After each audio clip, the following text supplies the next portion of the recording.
We're back now with Lynn and Colleen Kirst and their amazing story of survival. They were in Lynn's home when a mudslide came barreling through the walls, almost killing them.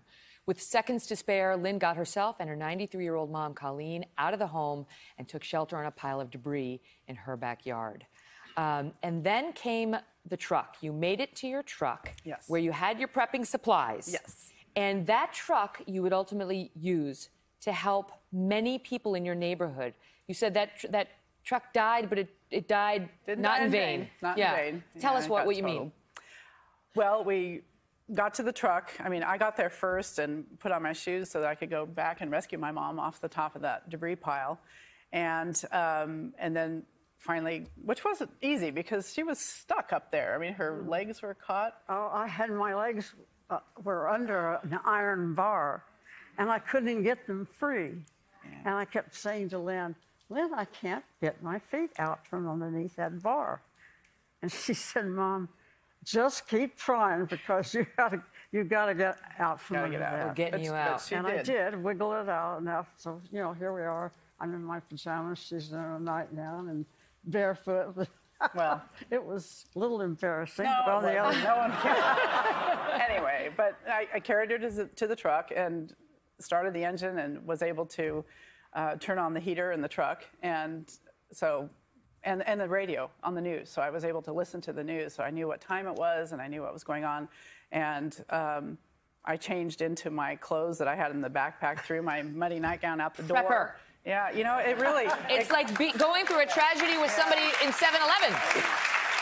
The amount of things that you had in there. Well, it really did, because it saved me from becoming hypothermic, and I had a big shawl I was able to put around Mom, and we had food and water and whatnot. Even her mom said, I have mud in my eye. She had wet drops. Liquid tears, yeah. I mean, it's unbelievable what you...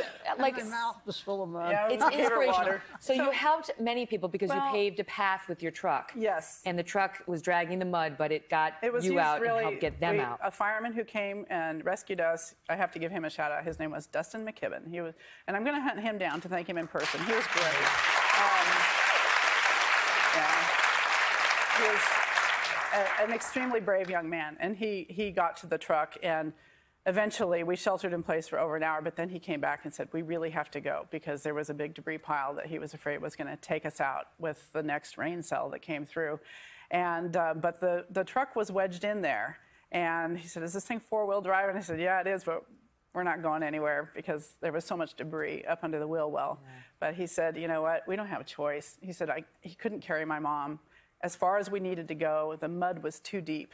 And so he said, we're going to drive this thing out of here.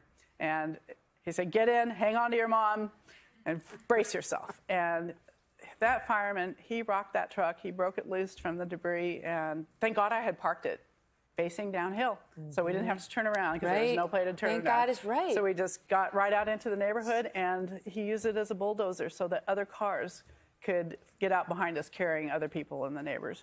So let's talk about God. Oh, because faith and belief in something more played a role here too. Can you tell the audience, you lost your husband 2.5 years ago, you lost your husband and you lost your dad, your husband, right after. 2 months later. And when you went back to the home, tell them what you found. Well, ever since my father died, I have used his briefcase. I had to take over running all of his business affairs, and I've always used his briefcase. And I also am very old school. I have an old-fashioned 3-year calendar, paper calendar, which I really missed. It had my whole life in it. But I knew everything was lost in the mud. And I went back with a police officer a few days later, and I had seen photographs of my house that firemen had sent me, but and I had seen what my front door, nothing there. But when I went back with the police officer, when I went up to my front door, there leaning against my front door, with no mud on it or anything, was my father's briefcase. And gets better. Inside the briefcase was my calendar that I had been missing. And it gets better because the next morning, I was looking through that briefcase for something, and I looked in, and here was Mom's cell phone, complete with power cord. And it charged right up, and that's how she got her cell phone back, because I hadn't had time to buy her one yet. So there was her. And think, you know, Colleen? And I was waiting, desperately anxious to get a new phone. Yeah. Yes, I mean, Mom and I, you asked about God. Mom and I, we're both Catholic. We have very strong faith. And we both believe this was a miracle that brought us through. And we've had all these little miraculous things, the briefcase just being one incident. I completely believe in that. Yeah. I 100% believe in messages like that from the beyond and from people we love. Yeah. Just getting back in touch with us. I'm so glad you're well. Thank you. And As always. together. Thank you for telling your story. That was a lovely way to end it. For more on Lynn and Colleen, you can go to facebook.com/Megyn Today. Hello, Today fans. Thanks for checking out our YouTube channel. Subscribe by clicking that button down there and click on any of the videos over here to watch the latest interviews, show highlights, and digital exclusives.